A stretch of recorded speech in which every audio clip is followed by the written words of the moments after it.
পঞ্চম অধ্যায় কর্ম সন্ন্যাস যোগ। অর্জুন বলিলেন, হে কৃষ্ণ, তুমি একবার কর্ম ত্যাগ করিতে বলিয়া আবার কর্মযোগকে শ্রেয় বলিতেছ। এই দুটির মধ্যে যা শ্রেয় তাহা আমাকে সঠিক করিয়া বলো। শ্রী ভগবান বলিলেন, সন্ন্যাস ও কর্মযোগ দুটি মোক্ষ পথ।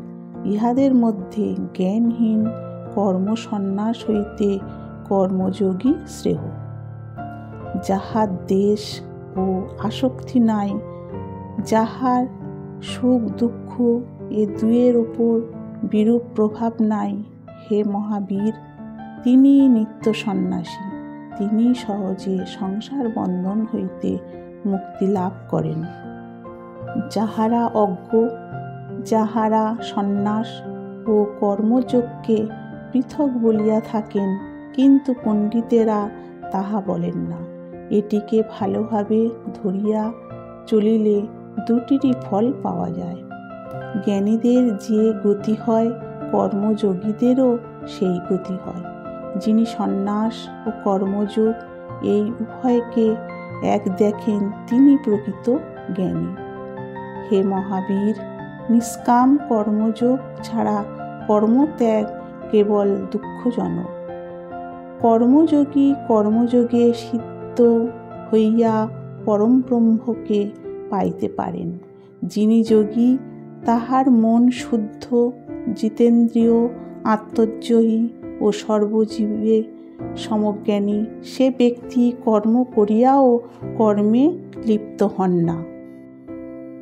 কর্মযোগীর তত্ত্বজ্ঞান জন্মিলে দর্শন, শ্রবণ, স্পর্শন, ঘ্রাণ, ভ্রজন, গমন, স্বপ্ন, নিঃশ্বাস গ্রহণ, কথন, মলমূত্রাদি ত্যাগ, উন্মেষ ও নিমেষ কার্যাদি করিয়াও তিনি মনে করেন, আমি কিছুই করি না। এই সকলই ইন্দ্রিয়গুলির কার্য। পদ্মপত্রে যেরূপ জল লাগে না, সেই রূপ যিনি ব্রহ্মে সকল কর্মফল সঁপিয়া মনে কোনো রকম আসক্তি না রাখিয়া কর্ম করেন, তিনি সেই রূপ কর্মে লিপ্ত হন না।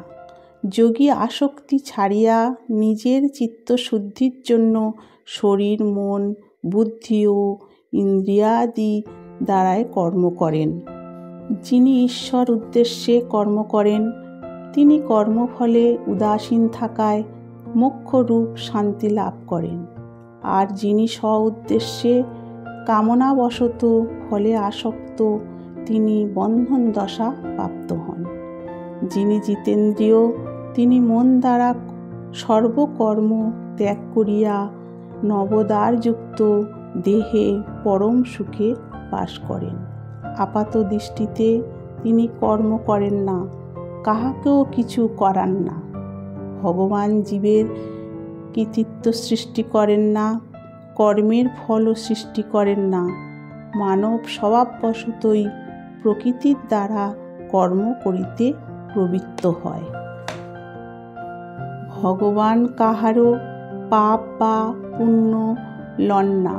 অজ্ঞানের দ্বারায় জ্ঞান আবৃত থাকায় জীব মোহগ্রস্ত হয়। যাহাদের জ্ঞানের উদয় হওয়ায় অজ্ঞানতা নষ্ট হইয়াছে, তাহাদের জ্ঞান সূর্যের ন্যায় পরম বস্তুকে প্রকাশিত করে। যাহার বুদ্ধি ব্রহ্মনিষ্ঠ, পরম ব্রহ্মতে, যাহার আত্মভাব ব্রহ্মনিষ্ঠ, পরম ব্রহ্মায়ণ এবং জ্ঞানের ফলে সমস্ত পাপ ক্ষয় হইয়াছে, তাহার আর পুনর্জন্ম হয় না। পণ্ডিতগণ বিদ্যা, বিনয়, গুণসম্পন্ন ব্রাহ্মণ, গাভী, হস্তি, কুকুর, চণ্ডালের সমদর্শী হইয়া থাকেন। যাহাদের মনে সমবুদ্ধি আসিয়াছে, ইহলোকে থাকিয়াই তাহাদের পুনর্জন্ম হইবে না। পরব্রহ্ম নির্দোষ ও সমজ্ঞানী, তাই তাহারা ব্রহ্মেরই অবস্থিত। যে যোগী ব্রহ্মকে জানেন এবং ব্রহ্মেই যিনি থাকেন, তিনি প্রিয় বস্তুতে পুলকিত হন না। আবার অপ্রিয় কিছু পাইলেও মনোমধ্যে কষ্ট পান না। যিনি বাহ্য বিষয়ে আসক্তি ত্যাগ করিয়াছেন, তিনি আত্মবিষয়ক সুখ ভোগ করেন এবং ব্রহ্মের সহিত যোগ বলে একত্র হইয়া অসীম আনন্দ লাভ করেন। হে অর্জুন, ইন্দ্রিয় বিষয় হইতে যে সুখের উদয় হয় তাহা দুঃখের হেতু, তাই তাহা ক্ষণস্থায়ী। সেজন্য পণ্ডিত ব্যক্তি তাহাতে রত নহেন।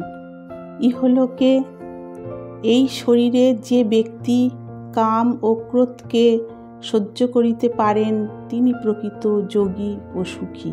যিনি আত্মাতেই সুখ করেন, আত্মাতেই আরাম পান এবং আত্মাতেই যার দৃষ্টি, সেই যোগী ব্রহ্মের বিলীন হইয়া নির্বাণ লাভ করেন।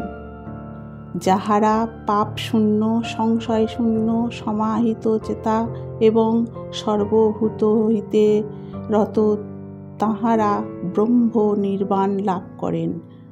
কাম ক্রোধ শূন্য, সংযত চিত্ত এবং আত্মজ্ঞান সম্পন্ন সন্ন্যাসী জীবিত অথবা মৃত উভয় অবস্থাতেই মুক্তি লাভ করেন। যিনি মন হইতে বাহ্য বিষয় চিন্তা দূরে রাখিয়া হৃদয়ের মধ্যে চক্ষুকে রাখিয়া প্রাণ ও আপায়ন বায়ুকে নাসা মধ্যে সমান করিয়া ইন্দ্রিয় মন ও বুদ্ধিকে সংযত এবং ইচ্ছা ভয় ক্রোধকে দূর করিতে পারেন, তিনি জীবিত অবস্থায় মুক্তি লাভ করেন।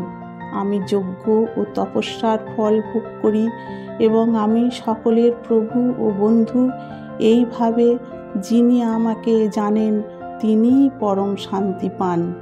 ইতি কর্ম সন্ন্যাস যোগ।